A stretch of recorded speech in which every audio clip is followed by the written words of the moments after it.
Buenas noches a todas, a todos. Muchas gracias por su presencia y su asistencia en esta sesión correspondiente a un módulo que es sucesivo del módulo que tuvieron con el maestro Díaz Cuevas. Y al ser sucesivo, digo, todos tienen una secuencialidad, pero en esta sucesión tenemos a veces un poco de empalmes, digamos, en cuanto a temas, que es el tema de la Ley General de Delitos Electorales y los delitos electorales, ¿no? Que son temas que van de la mano. Entonces, tuve la oportunidad de estar en la primera sesión para ver cómo abordaba el maestro Díaz Cuevas el tema y evitar en la medida de lo posible algunas repeticiones. Vamos a ver algunos elementos de los delitos, pero también con algunos ejemplos de excluyentes de responsabilidad o errores a la hora de la individualización de la pena. Y también eso quizás ya el día de mañana vamos a ver cuestiones relativas a modalidades, específicamente una modalidad en que se pueden cometer delitos que son los ciberdelitos en materia electoral, ¿no? Para finalmente, como resultado de las reformas y del significado que tiene la propia ley general de delitos electorales, pero las leyes generales, ahora sí que en general, las leyes generales en general, pues tienen objetivos, digamos, distintos de lo que puede ser una ley federal. No es nada más una denominación, ¿no? Una ley general tiene alcances y efectos distintos de lo que puede tener una ley federal, que distribuye las competencias de una manera distinta. Y entonces, en el caso de la Ley General de Delitos Electorales, lo que sucedía o lo que había sucedido antes de su publicación es que otras entidades federativas tenían sus propios delitos electorales. Y el caso es que, como vamos a ver mañana, había una controversia con relación a quiénes pueden y quiénes no legislar en materia de delitos electorales y por qué. Y vamos a ver una acción de inconstitucionalidad en el estado de San Luis, en donde había una legislación propia que fue resuelta por la Corte. Pero vamos a plantear primero la controversia que se suscitaba con relación a esto, ¿no? Entonces, esos son a grandes rasgos la clase de hoy y de mañana. Vamos a comenzar primero con la ley como ley, ¿no? ¿Cuál era su contenido? Digamos, cómo se dio el proceso legislativo en torno a la Ley General de Delitos Electorales. Voy a proyectar una presentación que voy a compartir aquí. Luego vemos aspectos que complementan un poco lo que vieron con Daniel, con el maestro Díaz Cuevas, con relación a los delitos, a los delitos como delitos electorales, ¿no? Entonces, son dos presentaciones diferentes porque me interesa separarlas, ¿no? Tienen objetos distintos. Ya hemos hablado varias veces del tema de los delitos electorales, ¿no? Pero en el derecho penal se estudia relativamente poco, ¿no?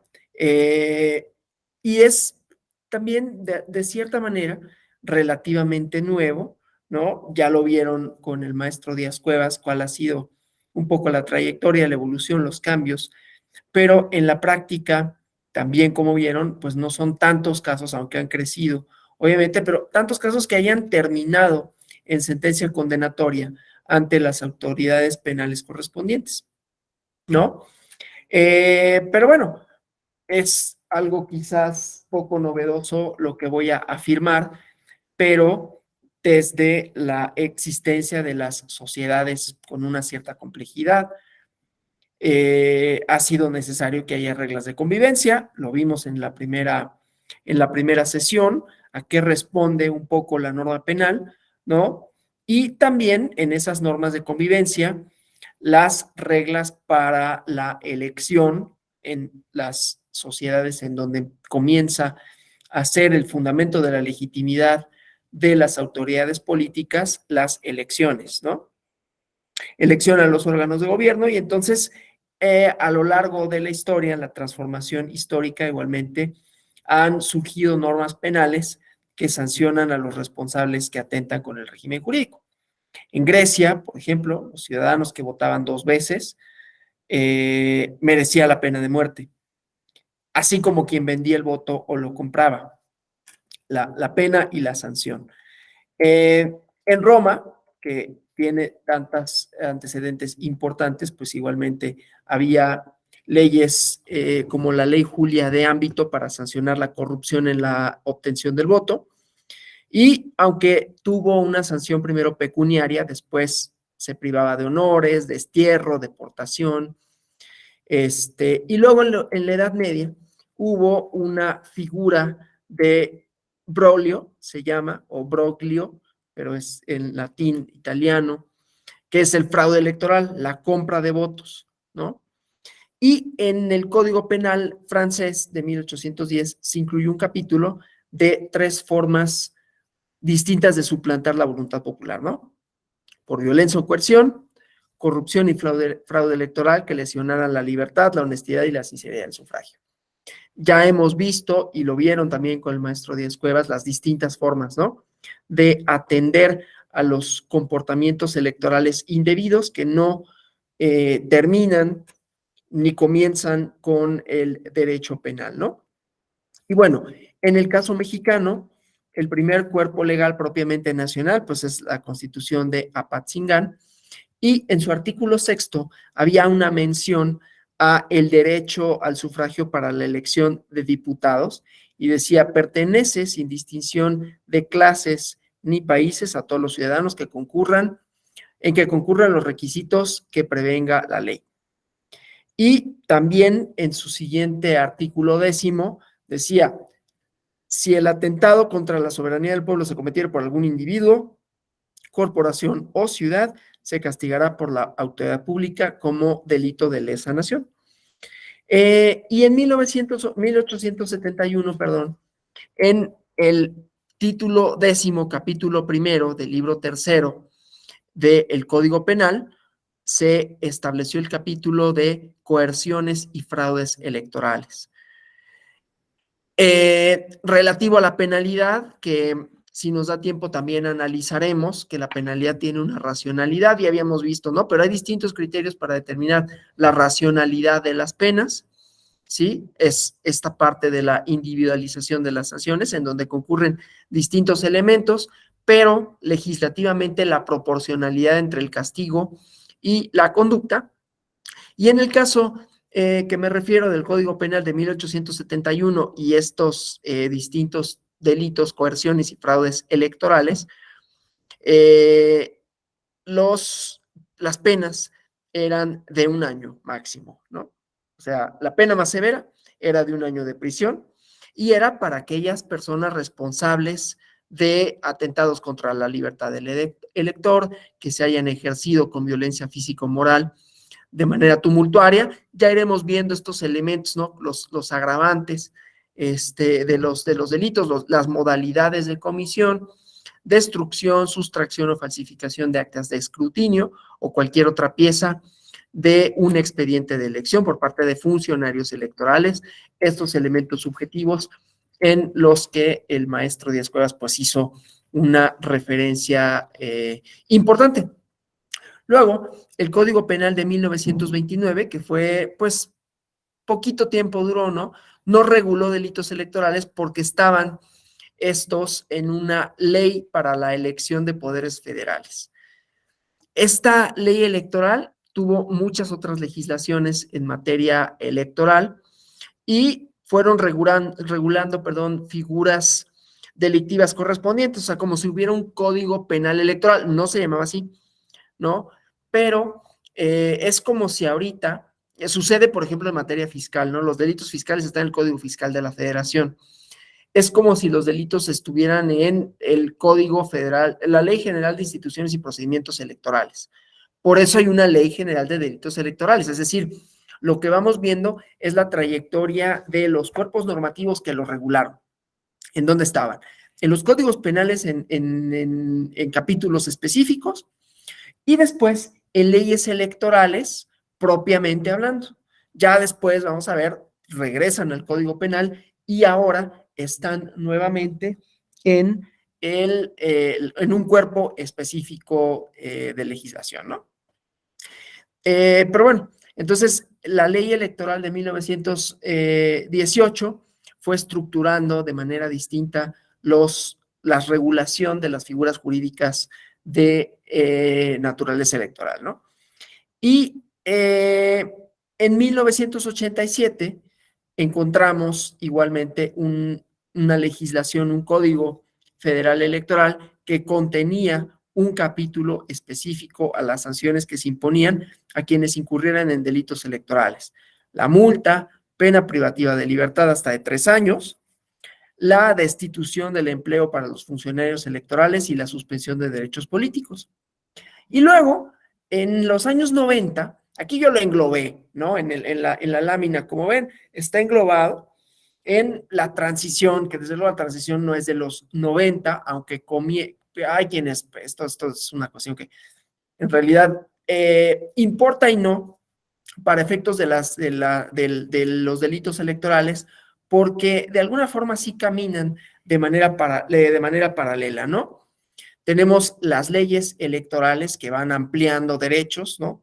La primera reforma del 78, que siempre sale a colación, ¿no? Cuando se habla de derecho electoral, con la cuestión de la representación de partidos políticos que habían estado proscritos y que se vuelven entidades de interés público, ahí con unas dificultades no necesariamente legales en el sentido legislativo, sino en el sentido de aplicación, que luego no era tan fácil que los partidos obtuvieran el registro porque había que hacerlo ante notario, pero bueno, esos son otros temas. El chiste es que comienza a abrirse un poco el sistema derivado de unas crisis de legitimidad, pero como saben, pues las crisis de legitimidad no se han terminado, no acabaron con la transición y tampoco con las distintas legislaciones. Entonces, de alguna manera, el derecho electoral y el derecho penal electoral han seguido una trayectoria más o menos similar en términos de la transición. Por eso pongo aquí en la lámina esta idea de las leyes electorales o los delitos electorales de la transición, porque aunque se ubican más bien en los 90, es decir, después de sucedido el conflicto electoral antes del de 2006, pero el conflicto electoral más importante hasta ese momento, ¿no? El 88, y todas las denuncias alrededor de malas prácticas, incluidos desde luego delitos electorales, pero pues hubo una reforma electoral en 1990 que pues fue como un poco respuesta o un mucho respuesta a esa crisis de legitimidad. Entre otras cosas, ya conocen, ¿no? Más o menos la historia del nacimiento del Instituto Federal Electoral, ya como esto, ¿no? Los primeros pasos para quitarle a la Secretaría de Gobernación y al colegio electoral de esta, ¿no? Que encabezaba el secretario de Gobernación. Saben la historia del sistema, la caída del sistema y todo. Por eso va a ser importante que veamos las modalidades de los delitos cibernéticos. Pero bueno, el chiste es que van caminando un poco a la par, ¿no? En cuanto hace a la regulación, en cuanto hace a la importancia que tienen, porque, lo voy a decir así, pues la adulteración, la alteración de la voluntad popular es uno de los muchos mecanismos que tuvo el régimen autoritario para legitimarse, ¿no? Las acusaciones de fraude electoral vienen por lo menos en el siglo XX, desde 1929 con la elección de Plutarco Elías Calles, y de ahí sigue toda una trayectoria, y claro, desde antes, ¿no? La demanda revolucionaria pues era por participación. A lo que voy es que la trayectoria del derecho electoral corre paralela con la trayectoria del derecho penal electoral y del derecho penal, como derecho penal, ¿no? Recordarán en la primera clase que hablábamos de la norma jurídico-democrática que tendría que tener algunas características para hacerlo, que no bastaban los procesos democráticos para pensar que la ley penal o no penal, o sea, la ley en general es democrática por su contenido, no por su procedimiento. El procedimiento puede estar bien y no obstante hacer referencia a situaciones que vulneran normas de convivencia o que posibilitan, facultan al Estado para que tenga órdenes sociales no necesariamente democráticos. Hablamos de la elaboración de delitos políticos, pero podríamos hablar de muchos otros en donde la penalidad está ahí. Hago un paréntesis para hablar de esto, ¿no? Porque son trayectorias, insisto, de instituciones democráticas que caminan a la par. La sentencia de la Corte Interamericana de Derechos Humanos que eh, condena al Estado mexicano por figuras como el arraigo y la prisión preventiva oficiosa, ¿no? El arraigo sería difícil ver que el arraigo se estableciera como una medida cautelar en el caso de delitos electorales. Podría ser, porque el arraigo está vinculado con una modalidad de comisión de los delitos que es la delincuencia organizada. ¿Podría haber delincuencia organizada electoral? Sí, porque la delincuencia organizada no es un tipo penal, sino es una modalidad de comisión de un delito, que no es lo mismo, ¿no? Es decir, una modalidad de comisión de un delito, los penalistas me podrán hacer precisiones con relación a esto, pero quiere decir elementos que son ajenos al tipo, pero que le pueden dar agravantes, ¿no? O atenuantes, ¿sí? Por ejemplo, en el homicidio hay homicidios graduados, ¿no? En grado de tentativa. Quería producir un resultado y no se produjo, pero está la conducta típica antijurídica y culpable que produjo un resultado distinto al querido. Ese es ¿cómo se llama? Es un grado de la modalidad de comisión, son formas en las que se puede cometer. Entonces, una modalidad de comisión, para no enredar demasiado la cosa, es la delincuencia organizada. Y lo traigo a colación porque el arraigo es una figura que está en la Constitución, artículo 16, párrafo octavo, que posibilita al Estado, bueno, posibilita a la autoridad ministerial, a la fiscalía, sustraer al individuo de su espacio sin que haya una sentencia condenatoria y sin que tampoco haya una, una, una consignación ante un juez, ¿no? Pasa por unos mecanismos ahí medios laxos de control, porque hay una solicitud, a final de cuentas es una medida cautelar, pero lo que hay es una sospecha. Lo vieron con la maestra Gladys, aquí solo lo menciono porque hay una condena al Estado mexicano por la utilización de esa figura, una figura que fue aprobada de conformidad con procedimientos democráticos, de mayorías constitucional, el constituyente permanente o modificador, o como le guste llamarle a los constitucionalistas, y no obstante su contenido es violatorio de derechos humanos y por lo tanto antidemocrático, ¿no? Eso para decir esa cuestión. Entonces, la norma democrática, la norma penal democrática también tiene que ver con contenido, con posibilidades de acción, ¿no? Entonces, bueno, me parecía que era importante decirlo. Y la prisión preventiva oficiosa. En el caso de los delitos electorales, ya analizaremos esta cuestión relativa a la racionalidad de las sanciones que mencioné de manera un poco veloz en la clase relativa a la sanción penal y la sanción administrativa y sus diferencias, la racionalidad, pero hay distintos criterios para decir si una norma es racional o no, de conformidad con los fines que persigue, etcétera, ¿no? Y el chiste es que, pues, este tipo de figuras es absolutamente irracional. La existencia de la prisión preventiva oficiosa, que puede decretarse, ya lo iremos viendo, ya lo vieron con el maestro Díaz Cuevas, pero de todas maneras ya iremos viendo en qué casos puede decretarse una sanción de este tipo. La cosa es que, como vemos, más allá de la trayectoria democrática, también la trayectoria de los delitos electorales ha sido de penalidades bajas, ¿no? Es decir, no son penas trascendentales o no son penas que impiden con muchos años de privación de la libertad. En algunos casos se trata de multas, no porque los bienes jurídicos tutelados tengan menor importancia, sino por el tipo de conducta que se sanciona y entonces le correspondería una sanción pues más o menos atenuada, ¿no? Pero bueno, eso para decir estas dos cosas de las trayectorias de los cambios democráticos que impactan en el contenido de la norma, tanto en las conductas a que hace referencia, tanto en su aplicación, tanto en la existencia misma de ciertas figuras, ¿no? Entonces, son, como vemos, varias cosas que tienen que ver con el contenido democrático o no de la ley. Y bueno, entonces ese paréntesis para hablar de esta cosa de la trayectoria, porque decía entonces que en los 90 Conforme se cambian las instituciones electorales, también aparece la fiscalía. Yo sé que esto lo vieron con el maestro Díaz Cuevas, pero es para darle una suerte de seguimiento a los argumentos, ¿no?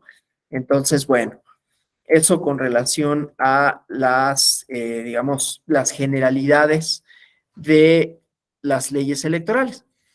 Eh, Ahora, vamos a hablar un poco déjenme nada más, de la ley general, perdón, de delitos electorales, ¿sí? Acá, déjenme ver que estemos en la misma diapositiva, porque ahorita no se está viendo la que yo estoy compartiendo. Déjenme, voy a dejar de compartir y volver a compartir para que se vea la diapositiva que yo avancé y no avanza, ¿no? Bueno, entonces, pero espérenme porque tengo un pequeño acá. Ok, ya. Entonces decía, ¿no? La transición democrática que se fue dando poco a poco, que fue reformando las leyes, supuso una serie de reformas en materia electoral e impactaba de manera no necesariamente tangencial, porque se castigaba, bueno, se escribía, no sé si se castigaba, en realidad se castigaba poco, ¿no? Esto de la persecución efectiva de los delitos sigue siendo un tema, no solo en el tema electoral, aunque el maestro Díaz Cuevas pues ya dio cuenta de cómo ha habido investigaciones importantes y algunas en curso, ¿no? Pero bueno, entonces, paralelamente a la transformación democrática, también cada vez ha sido más efectiva, en ese sentido, la justicia penal electoral, ¿no? Y bueno, esto de las legislación de la transición democrática, porque pues ha habido distintas reformas una vez que se alcanza la transición democrática, que fue una transición pues más entre partidos que otra cosa, y estamos viviendo otro tipo de transiciones, no únicamente en términos del gobierno, sino en términos de actores, ¿no? De actores sociales que reclaman y les es reconocida unos ciertos derechos de representación, de manifestación, etcétera, ¿no? No solo individuales, sino colectivos, que también hablamos. El chiste, pues, es que en 2014 vino otra serie de reformas legislativas, en donde de manera importante estuvo en esta evolución del proceso democrático la Ley General de Delitos Electorales. Entonces, ahorita voy a referir a la parte técnica, ¿no? Porque obviamente los procesos electorales, las reformas legislativas, pues también hacen que se adecúen, se revisen procedimientos, actividades de partidos políticos, y entonces, dentro de los entramados político-electorales que suponen, ¿no? Dotar de certidumbre jurídica a los electores, garantizar el acceso de todas y todos, todes, al ejercicio del poder público a partir del sufragio universal, libre, secreto, directo, la representación, ya decía, efectiva, ¿no? O sea, que todos, que las composiciones de los congresos reflejen la pluralidad social, ¿no?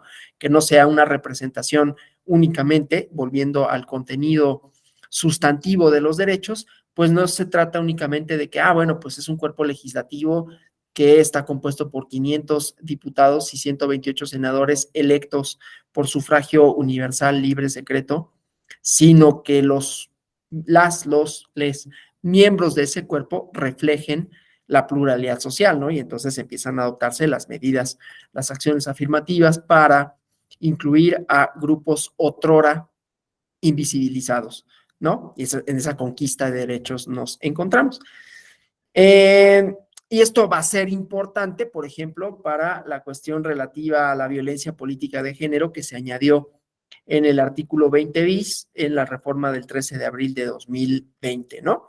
Pero bueno, todo esto, todas estas expectativas, toda esta cuestión de los cambios democráticos, pues obviamente impacta también en los códigos penales de distinta manera, ¿no? Desde lo antidemocrático, como el arraigo, como la prisión preventiva oficiosa, como en los delitos electorales. ¿Qué se castiga? ¿Cómo se castiga? ¿Por quién? Entonces, bueno, la idea de la Ley General de Delitos Electorales era unificar las conductas delictivas, ¿no? Contra la vida democrática del país. Y entonces, como ese primer paso hacia la unificación, recordarán que la reforma de 2014 tiene un poco ese componente, ¿no? De uniformar ciertas cuestiones, ¿no? Electorales. Tan es así que también el Instituto Nacional Electoral cambió su nombre a eso, ¿no? Para hacer un poco de naturaleza jurídica distinta, en donde los procesos electorales locales quedarían a manos de los eh, organismos públicos locales electorales, ¿no? Entonces, bueno, y todo lo que de ahí se deriva. Para el caso de la Ley General de Delitos Electorales, hubo esta unificación de los delitos en materia electoral y fue publicada esta ley el 10 de febrero de 2014, ¿no? Esta reforma constitucional que, entre otras modificaciones, estableció en el artículo 73, fracción 21, inciso A, la facultad del Congreso de la Unión. Esto es importante por lo que vamos a analizar mañana con relación a los delitos electorales de las entidades federativas y su posibilidad o no de hacerlo, ¿no? Porque hay una controversia que iremos platicando. El chiste es la facultad del Congreso de la Unión para expedir una ley general de delitos electorales. Déjenme avanzar en la presentación. No, estamos bien. Una ley general, lo que pasa es que me pasa que no estoy viendo ahorita la presentación para verles, ¿no?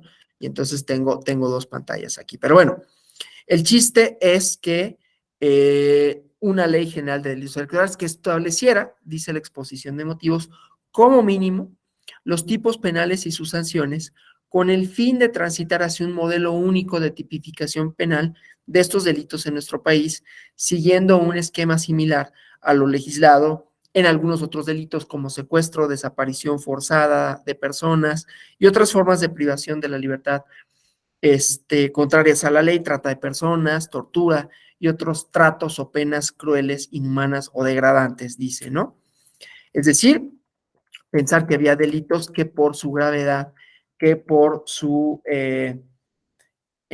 trascendencia y por la propia conducta que implica, había que unificar los códigos penales, ¿no? Más bien, había que unificar los delitos para que no estuvieran únicamente en manos de los congresos locales, ¿no?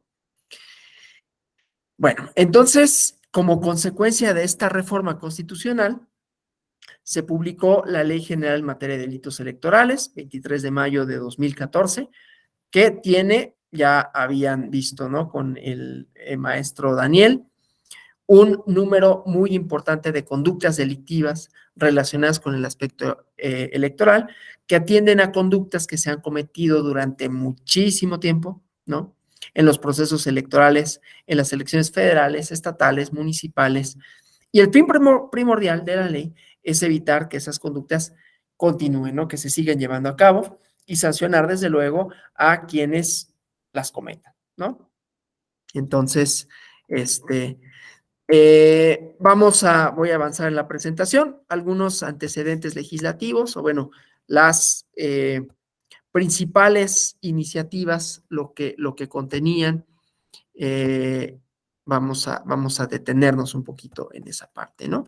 Entonces, bueno, ya decía, el artículo segundo del decreto por el que se reforman, adicionan y derogan diversas disposiciones de la Constitución en materia política electoral, se estableció que el Congreso tendría que expedir normas de acuerdo con la fracción 21, inciso A, y la fracción 29, inciso U, del artículo 79 de la Constitución, y tenían que establecer, en el caso de la Ley General de Delitos Electorales, una ley general que estableciera tipos penales, sanciones, que distribuyera competencias y formas de coordinación entre la federación y las entidades federativas, ¿no? Entonces, este mandato constitucional hacía necesario contar con una legislación justamente general para regular los delitos electorales en el país y por eso vamos a ver estos antecedentes legislativos, ¿no? Cada uno de ellos materializa un poco el contenido de la ley, ¿no? La concepción de la Ley General de Delitos Electorales está contenida en estas tres iniciativas a las que hago referencia. Primera, la presentada por la fracción del grupo parlamentario del Senado del Partido de la Revolución Democrática, otra por senadores de los grupos parlamentarios del PRI, Partido Verde, que tenía una denominación de Ley General Electoral, y la última que presentó el PAN como Ley General en materia de delitos electorales. Entonces, bueno, vamos a ir viendo, ¿no? Un poco las conductas que se regulan ya materializada la ley, pero vamos a las propuestas legislativas, ¿no? Entonces, déjenme nada más, aquí vamos al contenido de cada una de las iniciativas para irlas, ordenando, ¿no? Entonces, bueno, les decía, eh, en la primera iniciativa había una propuesta que tomaba como base la finalidad constitucional que preveía el inciso A de la fracción 21 del artículo 73. Decía, facultar al Congreso para legislar sobre delitos electorales junto con las materias de secuestro y trata de personas. No necesariamente equiparando la gravedad, sino la necesidad de atacar esos fenómenos, ¿no? Resulta un poco curioso, por decirlo menos, que se haya puesto en ese nivel, ¿no? Secuestro, trata de personas y delitos electorales, pero legislar para uniformar, ¿no? La legislación en esas materias. En esta primera iniciativa, se propusieron delitos que incluían como sujetos activos a los ministros de culto, a los notarios públicos, a los observadores electorales, líderes sindicales.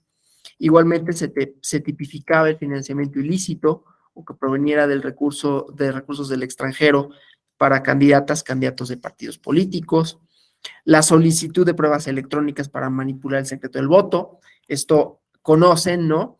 Que se acusaba muchas de las cosas y lo que es problemático, que lo vieron mejor con Daniel, pero de todas maneras es problemático a veces acreditar, ¿no? Lo vieron también con el fiscal de Nuevo León, acreditar el delito. Entonces, en el caso específico de la solicitud de pruebas electrónicas para manipular el secreto de voto, se refería a que así se solicitaban fotos, por ejemplo, ¿no?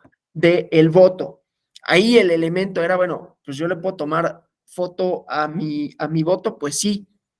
Lo que no puede es que esa foto sea utilizada como un medio de prueba para la coacción, ¿sí? Pero bueno, esto en esta de las manipulaciones, ¿no? Exceder los montos de topes de campaña y tipos penales relacionados con la figura de la consulta popular, ¿no? Establecía también la creación de una fiscalía especializada para la atención de delitos electorales que investigara, persiguiera los delitos electorales y se proponía que su titular fuera nombrado y en su caso removido por el fiscal general de la nación, ¿no? Y bueno, la segunda iniciativa, déjenme avanzar en la presentación. La segunda iniciativa, la que había presentado el PRI y el Verde, eh, era un poco más amplia, ¿no? Porque no solamente se trataba de legislar con relación al sistema con relación a los delitos electorales propiamente, ¿no? Sino también con el sistema de fiscalización, origen y destino de los recursos con los que cuentan los partidos políticos, coaliciones, candidatos, los organismos y procedimientos electorales, reglas, plazos, instancias y etapas procesales que sancionaran violaciones en los procedimientos electorales. Y la tercera iniciativa, avanzo acá, la tercera iniciativa, en donde lo que vamos a encontrar, dejen nada más, porque si no los veo, me pasan cosas. Una ley general en materia de delitos electorales, en donde se establece un régimen de competencias, la concurrencia de los fueros local y federal, ¿no? Para la aplicación de la ley, que por ser de carácter general, también tenía que delimitar la competencia federal, así como la de las entidades federativas. Se establecía un glosario de definiciones, ¿no? De los principales elementos normativos de los tipos penales electorales, y había un apartado específico donde se establecían diversos tipos penales en la materia, ¿no? Y proponía sus sanciones en función de lo que dispone el artículo 22 constitucional. Esto va a ser interesante cuando veamos la parte de la racionalidad de las penas, ¿no? Al tratarse de una ley general también en esta cuestión, ¿no? Se establecían diversas formas de coordinación entre las autoridades locales y federales y se preveía una fiscalía especializada en materia electoral, ¿no? Entonces, bueno, estas son como las generalidades de la ley, que ya sabemos que en el dictamen, ¿no? De las tres iniciativas se desprendió esta nueva redacción de la Ley General en materia de delitos electorales. Déjenme quitar esto porque ya me dio calor, que tiene algunas características generales, ¿no? La primera es que establece para la investigación, persecución, sanción de todo el procedimiento de los delitos electorales, que se rige por la legislación penal vigente en la federación y en las entidades federativas. Es decir, en términos procesales, corresponde las legislaciones federal o estatal, según sea el caso, ¿no? Y las disposiciones de carácter penal que para el efecto disponga el Congreso, el Código Nacional de Procedimientos Penales, la Ley Nacional de Ejecución Penal, que como ven, aquí hay una cosa interesante, y me atrevo a decir un poco, pues, que atenta contra el federalismo, ¿no? La idea de crear leyes nacionales, leyes generales de aplicación, y lo vamos a ver cuando analicemos la controversia constitucional, dije acción de constitución, la controversia constitucional con relación a la legislación de San Luis Potosí, ¿no? Pero vamos a ver cómo justamente entonces eso ya hay no una, ya deja de haber más bien una libre configuración de los tipos penales por parte de las entidades federativas, ¿no?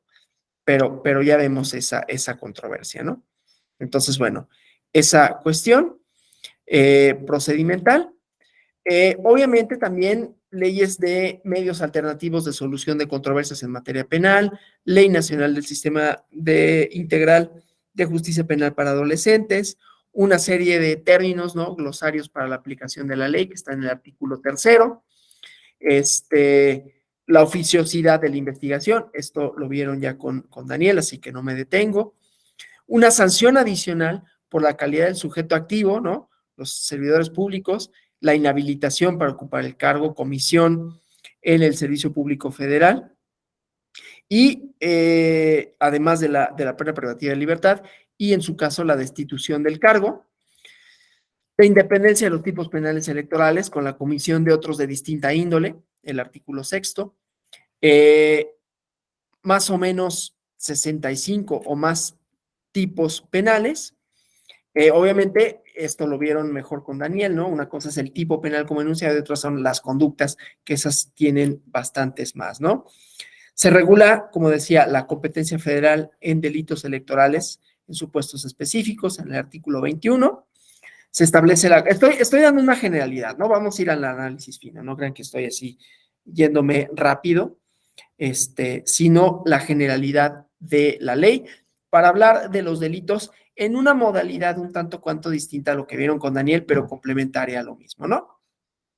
Las bases de coordinación entre la FEPADE y las procuradurías y fiscalías de las entidades federativas que conozcan de delitos electorales, la cooperación entre los tres órganos de gobierno, la especialización de las autoridades locales, ¿no? Que tengan competencia para los delitos electorales y programas y acciones para la prevención de los delitos electorales, ¿no? Ahora, déjenme nada más cerrar esta presentación. Me interesa lo siguiente porque vamos a ver los, este, los delitos desde otra perspectiva para ver también posibles errores, ¿no? Déjenme ver. Ok. Esta parte ya la conocen, los principios para ver los bienes jurídicos tutelados, ¿no?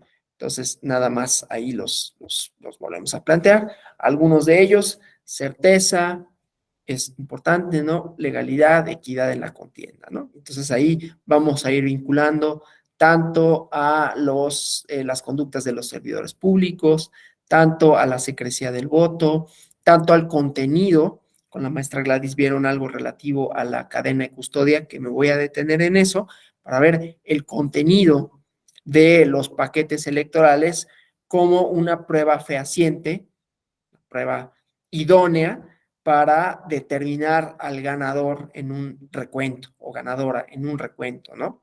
Entonces, la importancia de dotar no nada más de facultades a las autoridades, sino también de cuidar todos los procedimientos que pugnen porque no haya dudas en cuanto al resultado de la elección, ¿no? Obviamente también los procesos de formación de voluntad popular, en donde intervienen también el actuar gubernamental, el uso de programas, que veremos que tiene su propia penalidad y todo, ¿no? Y bueno, desde luego la legalidad, eso por un lado. La imparcialidad, la independencia, la autonomía en el funcionamiento de las decisiones de las autoridades electorales, que aquí, pues es importante, ¿no? La labor de las fiscalías, como fiscalías autónomas e independientes, ¿no? Bueno, los bienes jurídicos tutelados, que también los establecieron, ¿no? Ya los han estudiado. Entonces, nada más los menciono de esta manera, ¿no? Entonces, hay un elemento temporal que, insisto, esto es complementario a lo que vieron con el profesor Daniel, pero que me resulta importante porque también el ámbito temporal, y lo habíamos visto nosotros también, ¿no? Cuando vimos los delitos como delitos, que había ámbitos subjetivos, había ámbitos temporales de comisión, que sin ellos no podría actualizarse la conducta, ¿no? Hay delitos, ya lo saben ustedes, ¿no? Que solo pueden ser cometidos por sujetos específicos y hay otros que solo pueden ser cometidos por sujetos específicos y en momentos específicos, ¿no? Porque las conductas penales también tienen estos ámbitos temporales, ¿no? Entonces, cada uno de los ámbitos temporales en el derecho electoral puede llevar a la comisión de distintos delitos. Pero bueno, en general, cuando hablamos de el quehacer de la autoridad electoral, es decir, del Instituto Nacional Electoral, pues tiene varias fases, ¿no? El maestro Díaz Cuevas les dijo inclusive cómo había muchas averiguaciones, muchas carpetas de investigación relativas al uso del padrón, que es una de las facultades, de las muchas facultades que tiene el INE, ¿no? La actualización del padrón, expedir credenciales, elaborar listas nominales de electores y luego la geografía electoral, ¿no? En donde pues los distritos, ¿no? O sea, vemos nuestra credencial de elector y dice distrito tal, casilla tal y el día de las, bueno, no dice casilla, dice distrito tal, sección tal, ¿no? Y el día de las votaciones ponen de conformidad con esa distritación casillas en determinados lugares, ¿no? Que básica, contigua y esto. Obviamente eso también tiene que ver luego con la definición de los funcionarios de casilla, con su capacitación, ¿no? Dicho sea de paso, no es que esté contemplado como delito electoral, pero vean una serie, es una serie de 3 episodios en la plataforma Netflix, no es que yo quiera hacer propaganda, pero hay una serie, cada uno dura 20 minutos, que se llama El Poder del Voto. Es una serie pues como documentales periodísticos que se llama En pocas palabras, y hay 3 episodios, se refiere a Estados Unidos, pero hay elementos interesantes. Uno tiene que ver con el poder del dinero. Ahorita que vemos la cuestión relativa a la fiscalización, que como saben tiene su propia complejidad, pero tiene sus derivas tanto electorales, tanto administrativas, tanto penales, ¿no? La fiscalización. Entonces, hay una parte que siempre está la controversia esta de qué debe de privar en los procesos electorales, si el financiamiento público, si es mucho, si deberían entrar los privados, y luego las cuestiones del dinero ilícito, que es la parte tocante a lo penal. El chiste es que hay un capítulo dedicado al financiamiento, que en Estados Unidos es eminentemente privado, ¿no? Y eso también tiene efectos perversos, que no necesariamente determinan. Warren Buffett intentó ser candidato del Partido Demócrata y no, en las primarias perdió, ¿no? Y Bernie Sanders, que no tenía mucho dinero, llegó hasta la final y ahí ya tiene otras cosas, ¿no? El chiste es que el poder del dinero. Y en el tercer capítulo, que ese yo lo vi ayer, es sobre los distritos electorales, la distritación y cómo puede tener efectos para los resultados electorales, ¿no? Y que no necesariamente había algunos diseños deliberados y había otros que no eran deliberados, pero que de todas maneras terminaban por beneficiar a un partido por encima de otro, ¿no? Por cómo se hace la geografía y la cartografía, que es bastante interesante, ¿no? Pero bueno, entonces eso también atañe a la función electoral administrativa, la integración de los OPLES, ¿no? La expedición de competencias y colaboración entre el INE y los OPLES igualmente, ¿no? Para definir facultades, etcétera, ¿no? Entonces, bueno. Luego están y ustedes ya conocen, ¿no? Precampañas y campañas electorales, perdón, no sé por qué está ahí pequeño, ¿no? Las precampañas y las campañas electorales, que son un momento de jaloneo, ¿no? De jaloneo en el sentido político electoral, que tiene muchas derivas, igualmente, muchas manifestaciones, ¿no? Las precampañas, a ver, el lunes yo di una clase en el Estado de México, un curso de capacitación. Y a mí me tocaba hablar de control de constitucionalidad y de convencionalidad. Lo importante es que yo platicando con los funcionarios del Tribunal Electoral, saben ustedes que ahorita en el Estado de México están en una etapa de pre-campañas, pero que ya más o menos se perfilan ciertas personas para ser candidatas a gobernadora, ¿no? Hay dos, sobre todo, que son las más fuertes, digamos. El chiste es que el personal me dijo, resolvimos en etapa de precampañas, solo para precampañas, solo para la candidatura a la gubernatura, 1,000 recursos, 1,000 recursos. Entonces, ya desde ahí hay una serie de, por eso dije jaloneos, una serie de conflictos, ¿no? Para determinar a las candidaturas, a las precandidaturas. Esto tiene muchas aristas, ¿no? En el ámbito electoral. Sabrán que también como precandidatas y precandidatos tienen una serie de obligaciones en materia de fiscalización. El proceso electoral pasado hubo 2 candidaturas que no pudieron ser, bueno, una en particular en realidad, la otra fue subsanable, los vicios, ¿no? La de Michoacán, pero la de Guerrero no pudo ser por un tema de fiscalización de precampañas, ¿no? Esto para decir, son muchas cosas que tienen muchas aristas y que tienen este componente litigioso que igualmente puede suponer igualmente, en algunos momentos delitos, ¿no? Pero bueno, esto como generalidad, ¿no? Entonces, la etapa de preparación. Candidaturas, coaliciones, igualmente, ¿no? Los convenios de coalición, candidaturas sin partido, solicitudes de registro, ¿no? Luego las campañas, donde se dan a conocer los programas, las plataformas de los partidos, ¿no? Las encuestas y las restricciones, que igualmente, si regresamos a la clase relativa a los delitos y a las sanciones administrativas, pues puede tener cualquiera de las dos. Ya conocen el tipo penal, a reserva de que veamos algunas de sus características, ¿no? Pero igualmente, ¿no? Las encuestas, ustedes saben o no, pero si no saben, pues ahorita yo les cuento. Para hacer encuestas y para difundir encuestas deben de tener una metodología y esta tiene que ser dada a conocer a la autoridad electoral, al Instituto Nacional Electoral o a los organismos públicos locales electorales, ¿no?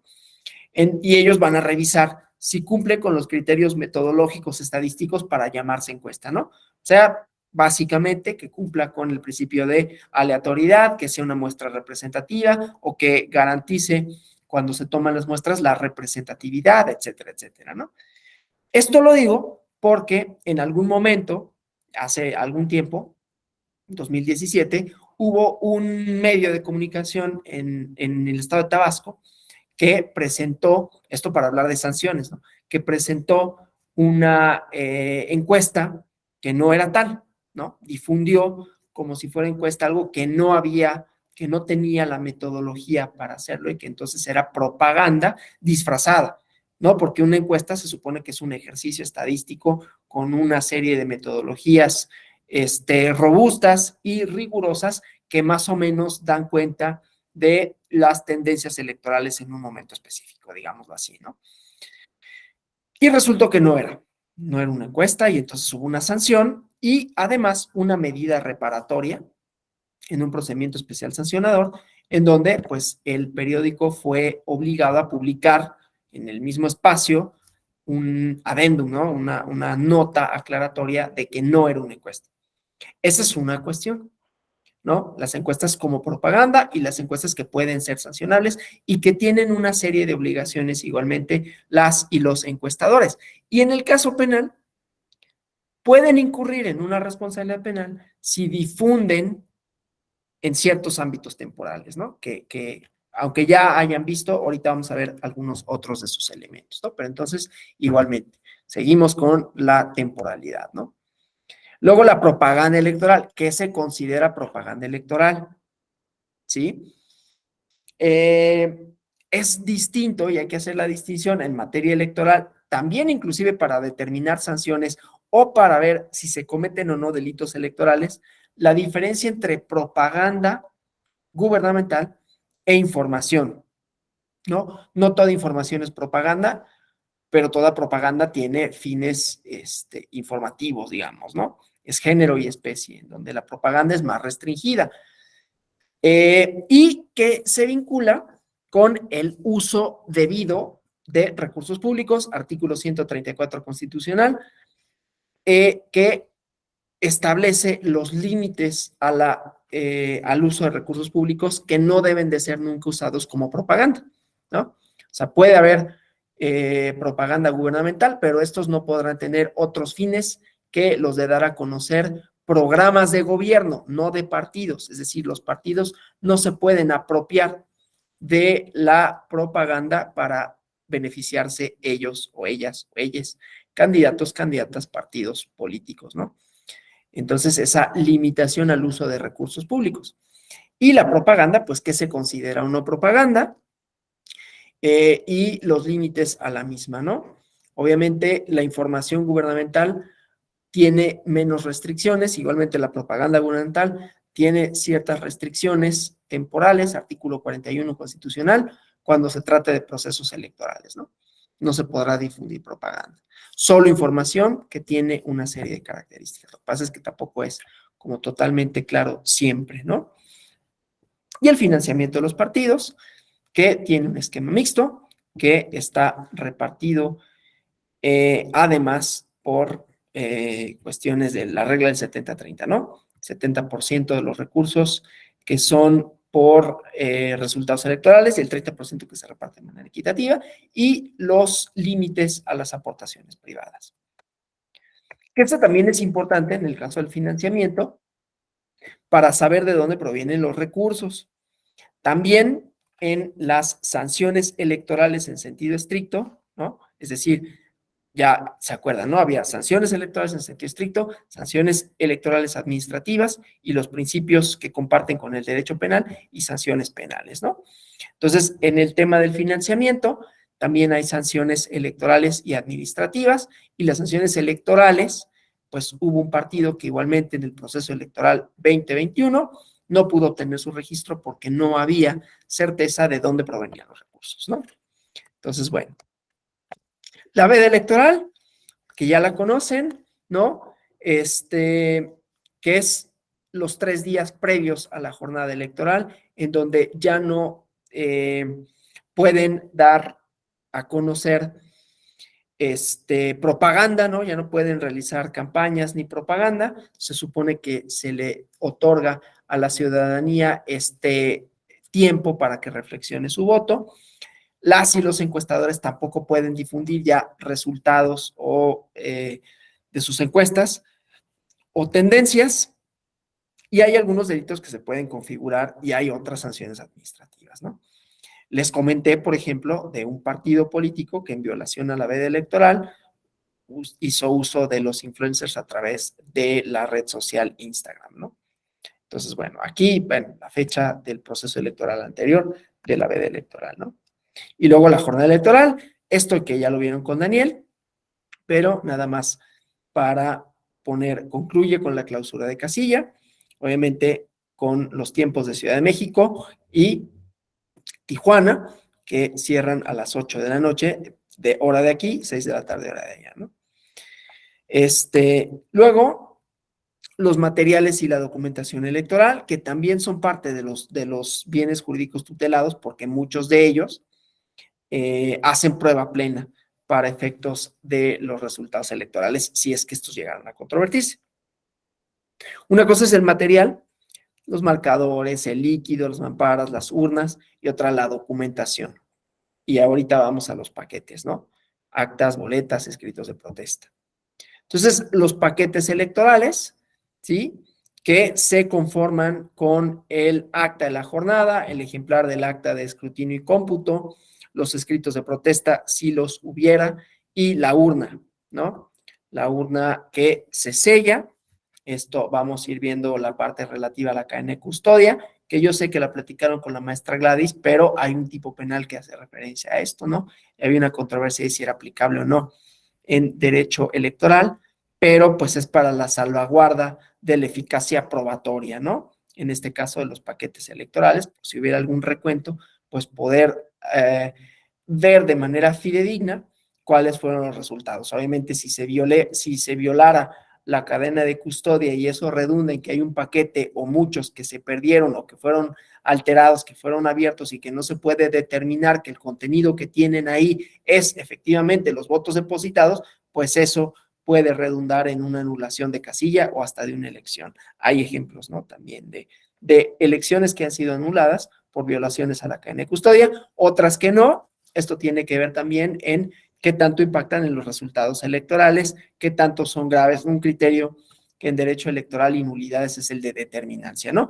Esto solo lo menciono así de manera muy rápida porque no es una clase de nulidades, pero para ver cuál es la importancia de cuidar la paquetería electoral y cómo también tiene su parte penal que veremos, ¿no? Bueno, y luego, una vez que termina la jornada electoral, pues están estos resultados, declaraciones de validez, obviamente también, ¿cómo se llama? Los juicios que puedan desahogarse con relación a las impugnaciones, y hay fechas fijas para hasta cuándo pueden o tienen que resolverse todos los juicios, ¿no? Y estas otras prohibiciones que ya les decía, ¿no? La cadena de custodia, los resultados electorales, los paquetes, cuidar obviamente el PREP, ya veremos esta parte de los delitos cibernéticos como una modalidad de comisión, ¿no? Entonces, bueno, delitos electorales, esto no es necesario que me detenga aquí porque ya los conocen, ¿no? Vamos a algunas clasificaciones, ¿sí? De los tipos penales por sujetos activos, que pueden ser funcionarios públicos, y ahí ya tenemos, ¿no? Las definiciones que hace la propia Ley General en materia de delitos electorales, delitos cometidos por funcionarios públicos en estricto sentido, y algunas personas que desempeñan funciones públicas durante el proceso electoral. Partidos políticos que no necesitamos definir, particulares, fedatarios públicos, ex altos funcionarios electorales, diputados, senadores y ministros de culto, que son los que pueden cometer los delitos por materia, ¿no? Obstaculizar el proceso electoral, ya sea para impedir la instalación de casillas o ejercer la función electoral, falsedades, o sea, estamos clasificando por sujeto activo, por materia, qué es a lo que se refiere, ¿no? Creación, acciones, palabras, conductas, determinadas apariencias que no corresponden a la realidad. Vamos a suponer que falsificas una credencial o que instalas una casilla que no es, ¿no? Fraude electoral, desde luego, no está mencionado como tal, pero sí manipular resultados de la elección, contar dos veces en la misma elección, abandono de funciones, igualmente no cumplir o dejar de cumplir las obligaciones. Por materia, propaganda, ¿no? Sobornos, coacciones, desórdenes públicos, sustracciones, entonces lo mismo, ¿no? Y la prisión preventiva oficiosa, ¿sí? Cuando se relacionan con el uso de programas sociales con fines electorales, que esta es la contracara o el complemento, si quieren, de la prohibición del artículo 134, fracción octava de la Constitución, que es el uso de recursos públicos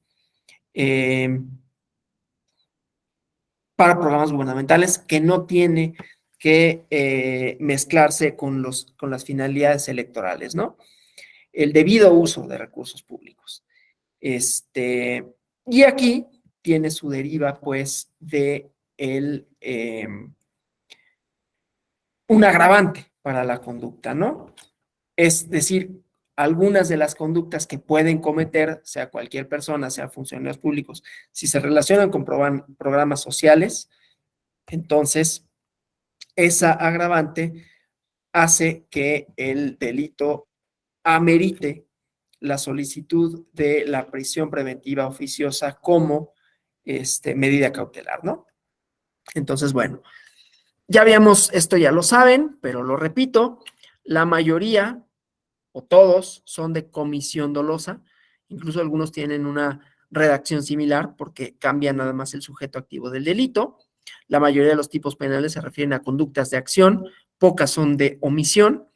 Saben esta diferencia, ¿no? Las conductas penales pueden ser acciones u omisiones, hacer o dejar de hacer, ¿no?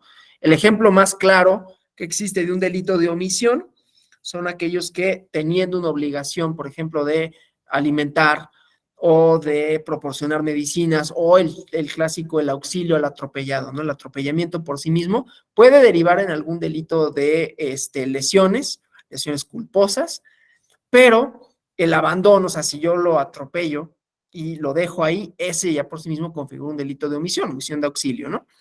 Pero bueno, entonces, eso solo para referir esta, ¿no? Entonces, decía, tienen estos elementos, son pocos de omisión, se refieren a tipos penales básicos sobre sus penalidades, ¿no?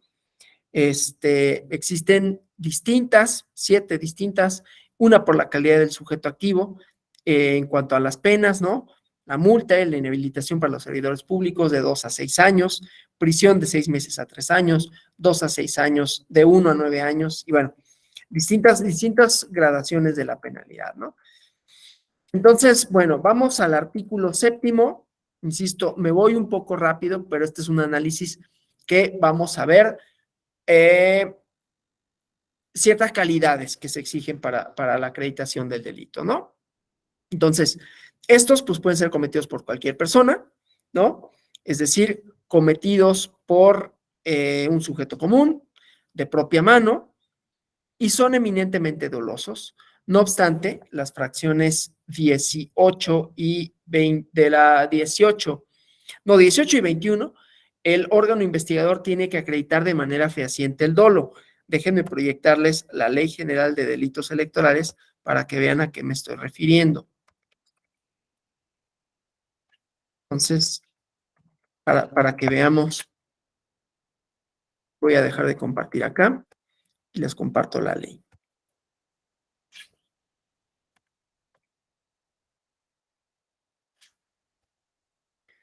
Primeras ya las vieron, pero les decía, hay ciertas especificidades que me interesan.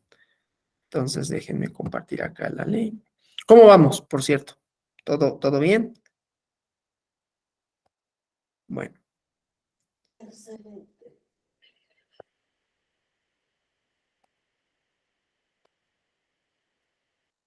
Entonces, decía pues que el artículo, la fracción 18 y 21, el órgano investigador debe acreditar de manera fehaciente el dolo. ¿A qué se refiere? ¿No? La fracción 18, proporcione fondos provenientes del extranjero a un partido político, coalición, en actos proselitistas y provea bienes o servicios de las campañas electorales sin formar parte del padrón de proveedores. Pero aquí hay que, insisto, acreditar de manera fehaciente que hubo dolo en esa conducta, ¿sí? Vamos a ver más adelante las cuestiones de los errores de tipo, la derrotabilidad, no me adelanto, ¿no? Pero es una cosa interesante en materia de defensa, ¿no? O sea, los delitos, las conductas son una cosa y luego en la defensa vamos a ver cómo esa conducta, más allá de las excluyentes de responsabilidad que establecen los códigos penales, pueda ser derrotable o no una presunción de comisión, ¿no? O bueno, que se acredite una comisión pero que pueda ser derrotable por ciertos otros elementos, ¿no? En el caso del derecho penal, por ejemplo, ¿no? Está esto de la duda razonable, ¿no? Si hay elementos para pensar que no se materializó la conducta, ¿no? O sea, si hay cuestiones de hecho y de derecho que puedan llevarnos a pensar que la persona no estuvo en el lugar de los hechos, por ejemplo, ¿no? O que no es el sujeto. Pero claro, esto, insisto, que genera una falta de certeza, una falta de probabilidad de la comisión del delito, sea por el sujeto activo o sea por la conducta misma, ¿no? Pero bueno, ya lo vemos, ¿no? No quiero como ahorita adelantarme demasiado. Pero bueno, entonces los tipos penales que vemos espérenme, voy a subirle acá.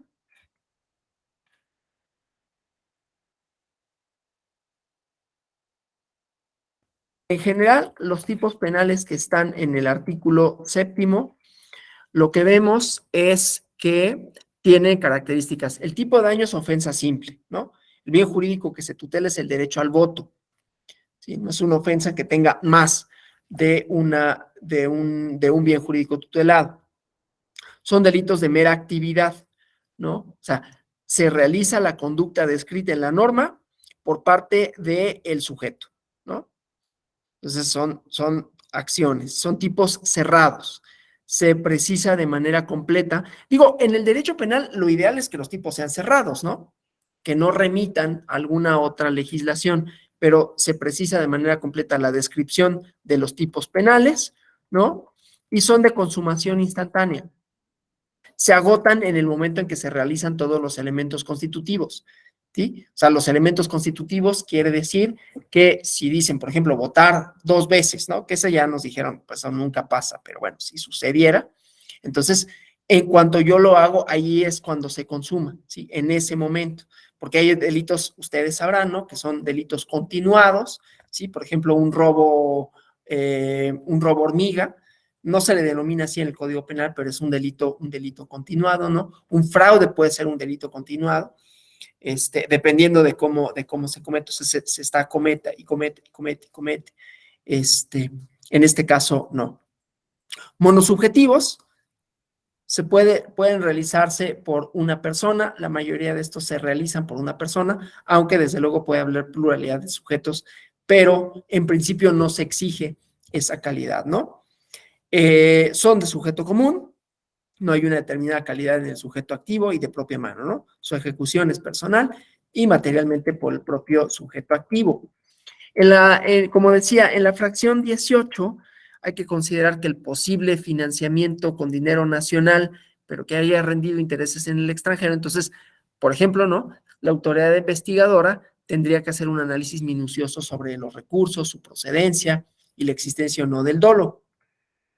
Luego, vamos al artículo 8. Bueno, 7 bis con una cuestión aquí añadida, ¿no? Por los programas sociales, ¿no? Que es un aumento en la pena. Entonces, en el artículo 8, lo que encontramos, ¿no? Delitos cometidos por funcionarios electorales, las fracciones 1, 3, 4, 5, 6, 7, 8, 9, 10 y 11. El tipo de daño es ofensa simple, ¿no? Igual. El bien jurídico tutelado es el correcto ejercicio de la función electoral. Son delitos de actividad. La realiza el sujeto, el injusto penal, como dicen los penalistas. Igual los tipos son cerrados. El tipo penal es cerrado porque se precisa de manera completa la descripción del tipo penal. Son de consumación instantánea porque se agotan en el momento en que se realizan. Monosubjetivos, tienen una calidad especial porque solo se pueden cometer por funcionarios, ¿no? No voy a tener en todos los delitos, voy a hacer esto para algunos otros porque sé que ya vieron algunas cuestiones relativas con Daniel, ¿no? Solo hago algunas precisiones con esto, ¿no? El tipo penal que prevé la fracción segunda es un delito de omisión simple, ¿no? El participante en este delito, además, la conducta también puede ser materia de procedimiento de responsabilidad administrativa, según la Ley Federal de Responsabilidades Administrativas. Y la fracción 7, por su parte, se divide en varios tipos penales, ¿no? Instale, abre, cierra una casilla fuera de los tiempos, instale una casilla en lugar distinto, impida la instalación de una casilla, ¿no? Sobre estos tipos penales, pues el órgano investigador igualmente tiene que comprobar fehacientemente el motivo por el cual se impidió o se instaló una casilla en un lugar distinto, porque hay justificantes. La Ley General de Instituciones y Procedimientos Electorales, en su artículo 276, provee algunos justificantes, ¿no? Entonces, bueno, eso. Me voy a detener en el 9, que me interesa, ¿no? Igualmente, insisto, no voy a hacer esto para todos los delitos porque ya tuvieron la clase con Daniel, que aunque no hizo este análisis propiamente, pero pues sí les dijo en qué consistía cada uno de los delitos, ¿no? Entonces resulta un poco ocioso repetirlo, aunque sea con otros elementos, digamos, de análisis, ¿no? Bueno, les decía pues, ¿no? En el caso de los tipos penales que están en el artículo 9, ¿no? Los funcionarios partidistas o los candidatos, sus fracciones 2, 3, 4, 5, 6, 8, 9 y 10, igual, ¿no? Ofensa compleja. Aquí ya no nada más es ofensa simple, porque se tutelan bienes jurídicos de la elección o alguno, o sea, puede ser los bienes jurídicos que se tutelan por elección o en alguno de los 3 días anteriores a la misma, ¿no? Entonces, la ofensa puede ser en un momento o en otro, ¿sí? Es decir, tiene más de un elemento, por eso decimos que es ofensa compleja, ya sea porque tiene más de un bien jurídico tutelado, ya sea porque se puede cometer por uno o más sujetos, o ya sea porque pueda cometerse en momentos distintos, ¿no? Además, esto se puede realizar por un tercero, o sea, cabe la posibilidad de que haya un autor intelectual y un autor material. En el caso de que así sea, pues el Ministerio Público tiene que investigar no nada más el hecho material, sino también si hubo alguna autoría intelectual por medio de la cual se haya ordenado ejercer presión o inducción que prevé esa fracción. La fracción 8, que tiene distintas conductas, ¿no? Déjenme ver si la están viendo la fracción 8, ¿no? Entonces, decía la cuestión relativa, perdón, la fracción 7, ¿no? La cuestión relativa a rendir cuentas de gastos ordinarios, de comprobación de gastos ordinarios, justificar gastos ordinarios, que son estas omisiones, ¿no? Omisión simple dolosa en este caso específico, ¿no? Entonces, bueno, esto con relación a algunos de los elementos normativos de los delitos, así de manera muy general, solo para ver esto, ¿no? Que ya saben, calidad del sujeto, tipo de ofensa y momentos en que pueden cometerse. Y esto porque ahora lo que me va a interesar también es hablar de ciertos otros elementos normativos que son parte y la derrotabilidad de las conductas, ¿no? Entonces, bueno, vamos a referirnos a estos. Si nos regresáramos al artículo 7, que fuimos los que analizamos, ¿no? Los delitos cometidos por cualquier persona, ¿no? Excepto artículo adicionado y la fracción 7, ¿no? Vamos a la ley de delitos electorales para que quede esto más claro, ¿no? Entonces déjenme aquí. Aquí hay una calidad subjetiva específica, ¿no? Para determinar la responsabilidad. Si es cometida por un integrante de un organismo de seguridad pública, se aumenta, ¿sí? Igualmente aquí, otra calidad, ¿no? Del sujeto. Entonces, En principio, son delitos que comete cualquier persona, pero aquí se refieren a calidades subjetivas específicas, ¿no? Y bueno, entonces, en general, podemos decir como elementos subjetivos, cualquier persona, integrante de un organismo de seguridad pública, en este artículo séptimo, fracción, séptima, los delitos cometidos por servidores públicos, los delitos por funciones electorales que vimos en el artículo octavo, los cometidos por funcionarios partidistas, precandidatos, candidatos, organizadores de actos de campaña, artículos 9 y 13 y 14, y los cometidos por ministros de culto, ¿no? Otros delitos que cometen sujetos con deberes especiales, ¿sí? Como los que están obligados a dar fe, certificar documentos, ya habíamos visto, ¿no? Los notarios públicos, por ejemplo, ¿no? Por altos funcionarios electorales, magistrados federales, consejeros electorales. Pero bueno, entonces ya les había comentado que a los delitos electorales les son aplicables las reglas de la parte general del Código Penal Federal, el libro primero de este instrumento jurídico, así lo dispone el artículo segundo. Entonces, los delitos electorales pueden cometerse por acción o omisión, ¿sí? Los que ya les dije, tipos de acción o tipos de omisión, que se pueden subdividir, como vimos, omisión simple o comisión por omisión, ¿no? La conformación de que la conducta tanto de acción como de omisión le preceda a la palabra tipo tiene que ver, ¿no?, con estas ideas que habíamos visto, los tipos penales de la doctrina penal, ¿no? Entonces, pero bueno. A los delitos electorales también les son aplicables, fíjense, la tentativa, el grado de tentativa acabada e inacabada, el denominado concurso de personas, ¿no? Los tipos de autoría, los tipos de participación, y las causas de exclusión del delito inscritas en el Código Penal Federal, en su artículo 15, los principios del concurso de delitos, entre otras reglas especiales, ¿no? Entonces, en la estructura del tipo penal de cualquier delito, por lo general tenemos, y ya lo saben, pero aquí vamos a hablar de ciertos elementos normativos y algunos tipos de errores que pueden hacer que la conducta, el tipo, la prohibición sea derrotable. Es decir, que pueda haber elementos para que la defensa acredite que esto sucedió o no sucedió, ¿no? O más bien que no sucedió en el caso de la defensa. ¿Sí? Entonces, hay elementos activos, sujeto pasivo, en quién recae el delito, objeto material, sobre quién recae la conducta de la gente, ¿sí? El bien jurídico tutelado, el resultado, ¿no?, que tiene que ser explicado a través de una relación de causalidad, una relación de riesgo, ¿no? La imputación objetiva del resultado. Y cuando el tipo penal lo requiere, además, de manera literal, circunstancias de tiempo, modo, lugar y ocasión, ¿no? Medios comisivos, elementos normativos de valoración social o cultural, elementos normativos de valoración jurídica, elementos subjetivos específicos distintos del dolo, ¿sí? Y esta misma estructura, entonces, nos permite analizar un delito electoral, específicamente elementos normativos de valoración jurídica para efectos de error de tipo y error de prohibición, ¿sí? Ahorita vemos esto.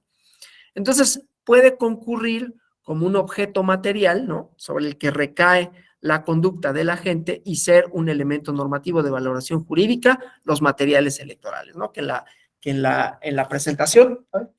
Un ruido, todavía no me acostumbro a estas aulas y como está ahorita solo, entonces escuché un ruido extraño y me asusté, perdón.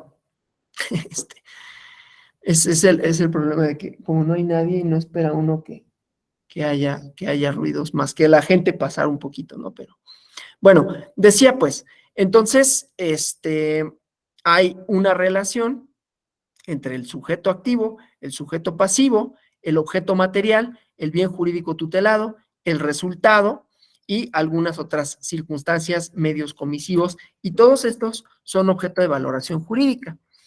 Entonces, en cuanto hace a los materiales electorales, en el artículo tercero, fracción décima, refiere que entenderemos por material electoral, porque ya decíamos que en la ley hay una serie de definiciones, urnas, canceles, elementos modulares, ¿no?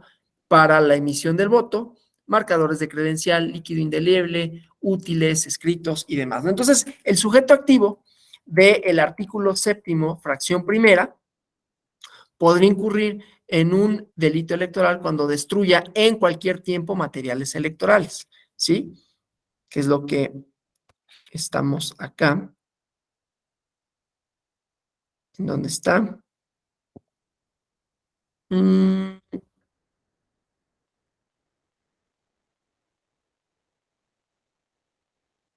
acá, ¿no? Este es en cualquier tiempo, ¿sí? Aquí la propia fracción así lo refiere, ¿no? Entonces, se puede interpretar, ¿no? Que también los materiales electorales aplica el carácter de público, pero bueno, entonces esas circunstancias, ¿no?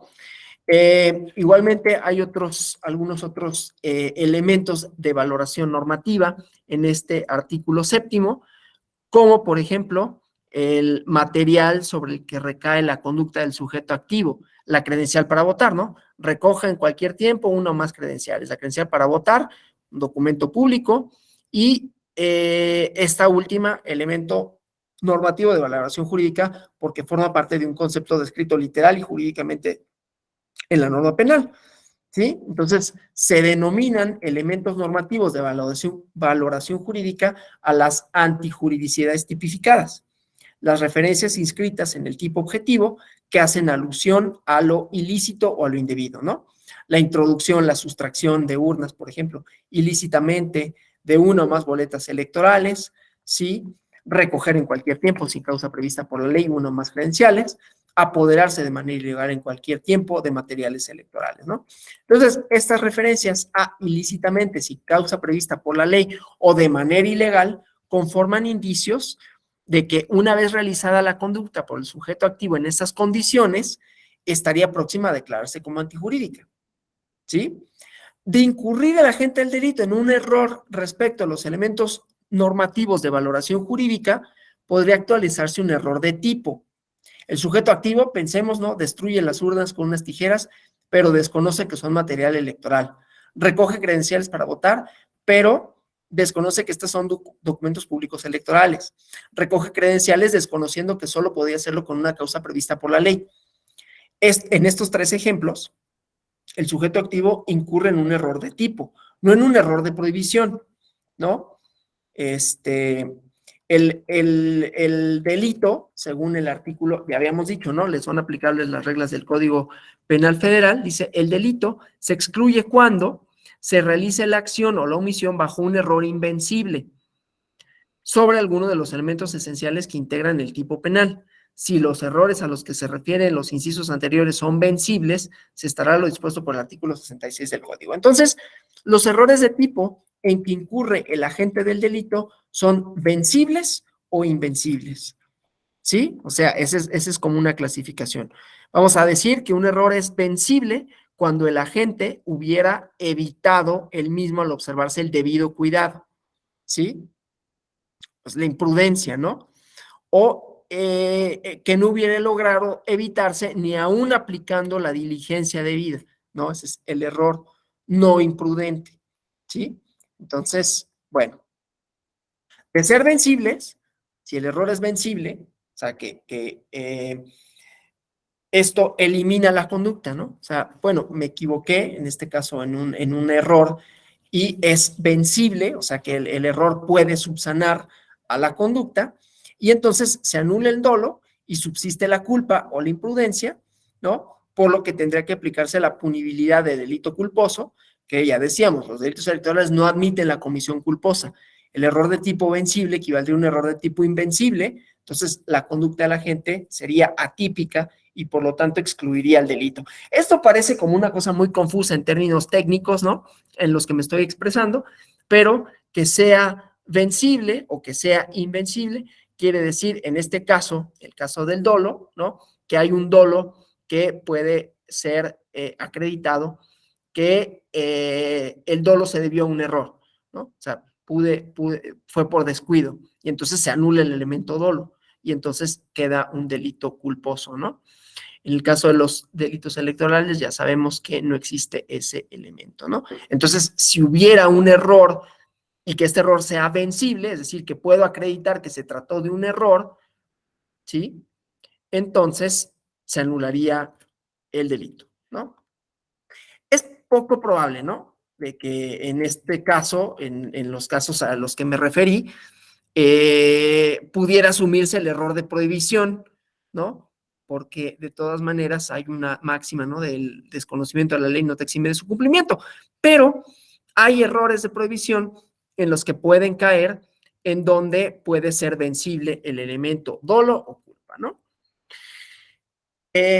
Y hay otra clasificación que es interesante, igualmente que tiene que ver con la derrotabilidad, que es el error de hecho y el error de derecho, o el dolo bueno o el dolo malo, ¿no? En el causalismo clásico, la culpabilidad se entiende como una relación psicológica entre el sujeto y su acto, de tal forma que los elementos del delito, conducta, tipicidad, antijuridicidad, colmaban la parte objetiva externa del delito y la culpabilidad era la parte interna o subjetiva, ¿no? De lo que la gente había querido realizar.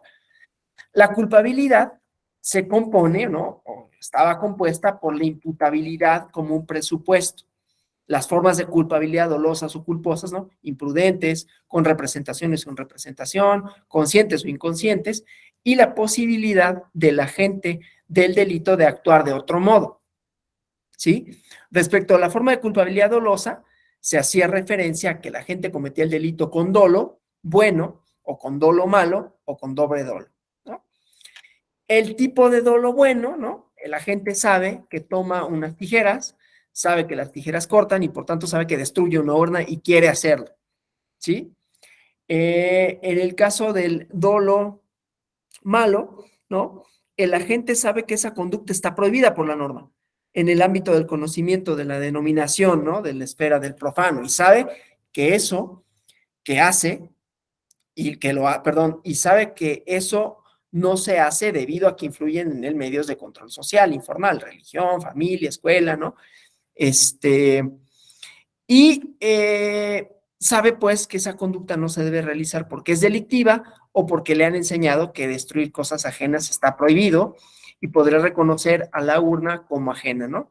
Entonces, digo, esta clasificación solo para decir derrotabilidad, tipos de dolo, y entonces en este caso, del ejemplo de las tijeras, de la urna que destruye con tijeras, pues que sea ajeno no es parte del tipo objetivo del delito y a partir de ella el agente puede reconocer que su conducta no tendría que prevalecer porque puede ser ilícita, ¿no?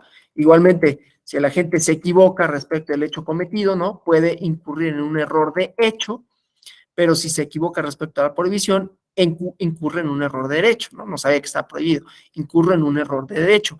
Que incurras en un error de derecho o de hecho no quiere decir que sea excluyente de responsabilidad, ¿sí? Son estos otros elementos que pueden hacer o no derrotable al tipo, ¿sí? Un error de hecho es vencible, o bueno, en un error de hecho vencible, que también puede ser lo mismo, ¿no? Vencible o no vencible, anula el dolo y podía sustituir la culpa, pero solo si ese delito admitía esa forma de realización, ¿sí? En delitos culposos y no culposos o dolosos.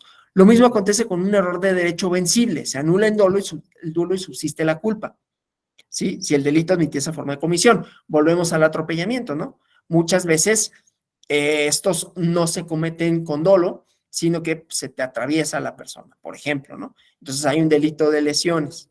No podía haberse, en este caso, que cuando puede ser derrotable, por ejemplo, ¿no?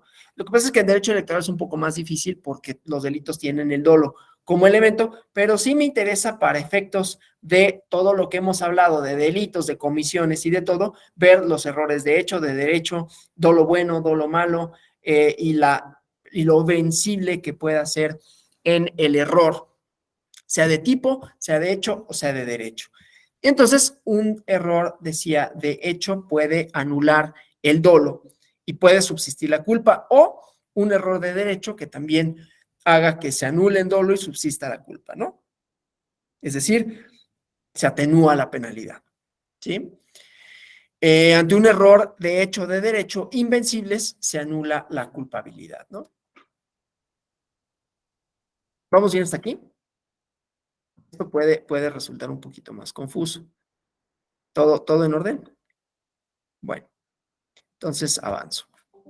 Entonces, estas posiciones, digamos, causalistas, valorativas, ¿no? En el sentido de que los elementos normativos de valoración jurídica tienen que ubicarse a nivel del tipo objetivo, implica reconsiderar aspectos del error de hecho, del error de derecho y su ubicación, ¿no? Pero el error respecto de ellos debe tratarse como un error de derecho, en todo caso, ¿no? Error de tipo. Hay una teoría finalista que asume que tanto el dolo como la culpa pasan al tipo, conformándose con ello el elemento subjetivo. Entonces, el tipo penal tiene una parte objetiva y una parte subjetiva. Al pasar el dolo bueno, el dolo de hecho, ¿sí? Al tipo penal, el error sobre las circunstancias de hecho vino a denominarse el error de tipo, ¿sí? Porque tenía una nueva ubicación a nivel de la tipicidad. El dolo malo se reformuló dentro de la culpabilidad como un conocimiento antijurídico de hecho, ¿no? Conocimiento del carácter antijurídico del hecho, conocimiento de la ilicitud del derecho, porque la gente podía equivocarse en cuanto a la prohibición de la conducta, lo que no afectaba al injusto doloso porque éste quedó, digámoslo así, ¿no? Y si un hecho previamente se admitió como doloso, entonces solo podía ser analizado bajo un esquema de prohibición, de error de prohibición a nivel de culpabilidad. Entonces, si un elemento normativo de valoración jurídica representa aspectos de derecho, pero forma parte del tipo penal, la solución que debe darse al mismo es la de un error de tipo. O sea, el error de tipo puede versar sobre cuestiones de hecho y de derecho inscritas en el tipo penal y entonces tenemos estos que vamos a ver que es el error de prohibición, ¿no? O sea, no es viable que del desconocimiento de un elemento normativo de valoración jurídica se propicie un error de prohibición, ¿sí?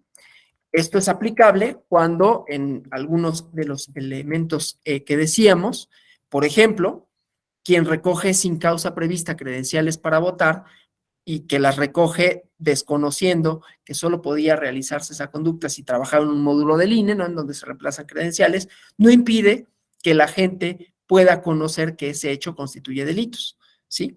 Entonces, estos errores para lo que nos sirven no es para eximir ni para pensar que con esto ya no hay conducta, ¿no? Sino para ver que hay conductas, independientemente de lo electoral, que pueden ser derrotables o no por este tipo de errores, ¿no? Errores de hecho, errores de derecho, errores de tipo, errores de prohibición, que en el derecho electoral, el derecho penal electoral, son poco probables, derivado de esto que decíamos que se requiere como elemento constitutivo de los mismos, el dolo. Desde luego, este es un presupuesto para los mismos y entonces si se acreditara que no hay dolo, pues no habría delito, ¿no? Pero eso es poco probable que no ocurran porque se requiere de ese elemento que desde luego ya vimos, hay algunas conductas específicas en las que se tiene que acreditar que hubo dolo. Entonces, ahí en la fracción séptima, por ejemplo, del artículo séptimo, podríamos encontrar errores de tipo, perdón, errores de prohibición y errores de hecho y de derecho, ¿no? En donde no es que no sepas que estaba prohibida la conducta, sino que es derrotable en función a que no hubo dolo en ese tipo de financiamientos, ¿no? Bueno, vamos nada más a esta última parte con la que voy a terminar, aunque mañana me volveré a referir a ella, ¿no? Los tipos de delitos que pueden cometerse con motivo de los avances tecnológicos. Porque hasta aquí lo que hemos visto, bueno, pues son sujetos que cometen, que alteran los padrones electorales, que sustraen credenciales, que si no se respeta la cadena de custodia.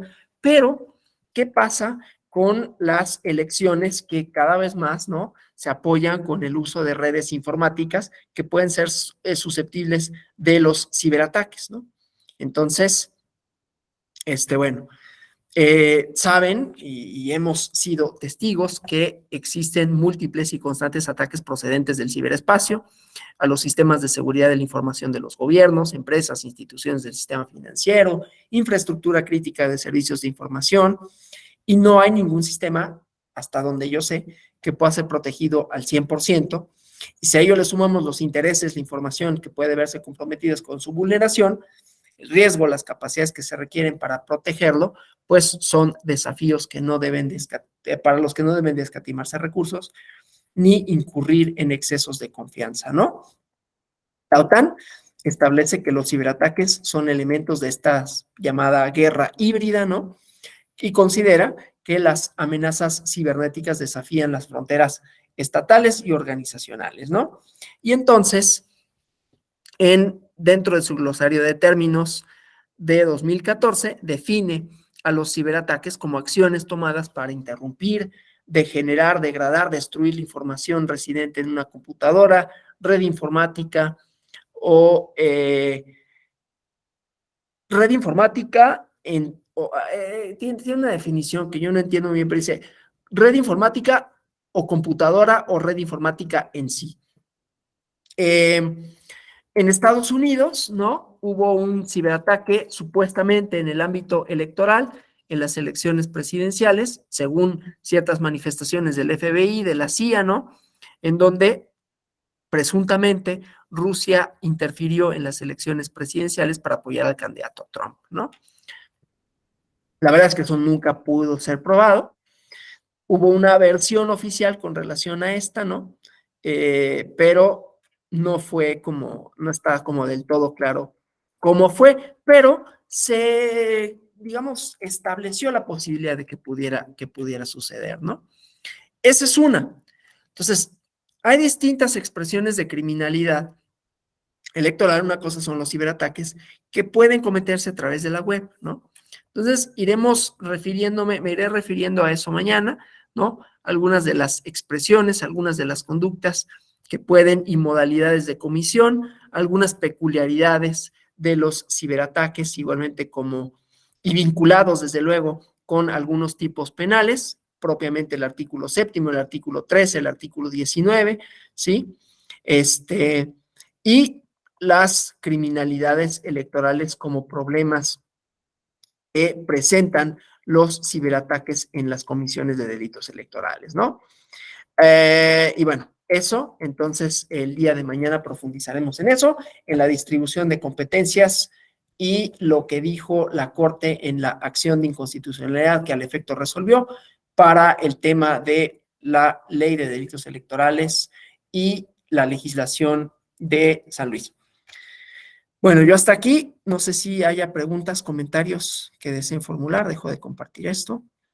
Digo, como vieron, vimos muchas cosas, ¿no? O sea, tanto la historia, la legislación, sus componentes, un análisis muy sencillo de cosas que ya habían visto ustedes ayer, pero para ver estas cuestiones relativas a los errores de hecho, de derecho, de tipo, de prohibición, ¿sí? Para vincularlo con la responsabilidad penal. Hasta aquí. Sí, Alberto Sánchez. Hola, buenas noches. Bueno, Solo tendría si me pudiera dar algún comentario. Escuchaba yo lo referente a los delitos electorales en virtud de la propaganda electoral o por la propaganda electoral. Y leía también hace poquito la nueva ley de comunicación social. Bueno, leía a grandes rasgos de lo que se trataba. De comunicación, perdón, que acaba de publicar conforme a la reforma electoral o la reforma legal que acaba de impulsar. Y veía yo que quizás quizá iba a entrar en controversia con la Ley General de Delitos Electorales, y pues me gustaría conocer su opinión, claramente también si es que ha tenido oportunidad de conocerlo. no específicamente. Lo que pasa es que ahí choca esta idea de que si la libre manifestación de ideas chocaría con el uso, no sé si con el uso indebido de recursos públicos, pero sí con los y las gobernantes que hicieran alguna manifestación, es a lo que se refiere, ¿no? Alguna manifestación de índole político-electoral. Aquí vamos a la ley de delitos electorales para que yo no le cuente mentiras, ¿no? Entonces déjenme compartirles la ley para ver específicamente qué conducta, ¿no? Se trata de funcionarios públicos. Entonces, a ver, puede ser servidor público, las primeras dos no están. Destino y utiliza, permítala de fondos, eso tampoco. Esto no necesariamente. Las tenga de entregar o niegue sin causa justificada, tampoco. Durante el proceso electoral permite el uso de recursos públicos relacionados con programas sociales, que tampoco sería. O sea, aquí estamos viendo si hay un tipo penal que pudiera delimitar esa responsabilidad penal. Otra cosa podría ser la responsabilidad de índole administrativa, ¿no? Si eso puede ser sujeto a una sanción en un procedimiento especial sancionador o que su conducta pueda influir indebidamente en el proceso y que pueda anularse la elección, porque son cuestiones diversas, ¿no? Entonces, y tampoco, o eche fondos o bienes y servicios, recibe aportaciones de dinero, culto religioso y consultas populares. Yo no encuentro propiamente un tipo penal, porque, a ver, el uso de recursos, el uso indebido de recursos públicos, que tiene su base constitucional en el artículo 134, es distinto, ¿no? O el condicionamiento de los programas sociales. Pero si nos referimos a una conducta de un candidato, candidata o de un gobernador, gobernadora que manifestara su apoyo, aquí tendríamos que ver si el financiamiento, o sea, si los recursos con los que hace son recursos públicos y entonces ahí podríamos tener el delito, o si simple y sencillamente lo que hace es que manifiesta un apoyo que, insisto, no con ello quiere decir que no sea que sea indebido, o sea, puede ser indebido, pero no necesariamente tener consecuencias penales, a eso me refiero. Entonces, me parece aquí que ese caso en específico no configuraría un delito, pero sí podría ser sujeto de una responsabilidad en un procedimiento administrativo, en un procedimiento especial sancionador. Siempre y cuando el origen de los recursos, otra vez, ¿no? Siempre y cuando en ello no haya un indebido uso de recursos públicos, porque entonces sí configuraría el delito. Pero creo que ese es el elemento central. ¿Alguna otra pregunta, comentario? Bueno, pues les agradezco por su atención, esperando que haya sido interesante. Sé que fueron como muchas cosas, algunas con un poco de tecnicismos, que espero que no hayan sido demasiado confusos, ¿no? Pero pues que haya resultado interesante, que haya empatado bien con las clases del día de anterior y de ayer. Y mañana, bueno, vemos esta última cuestión de los ciberataques y las modalidades de comisión y la parte relativa a las entidades federativas con la acción de inconstitucionalidad en San Luis. Pues muchas gracias, descansen, nos vemos mañana, ya es viernes, así que pues doblemente bueno, ¿no? Gracias. Gracias.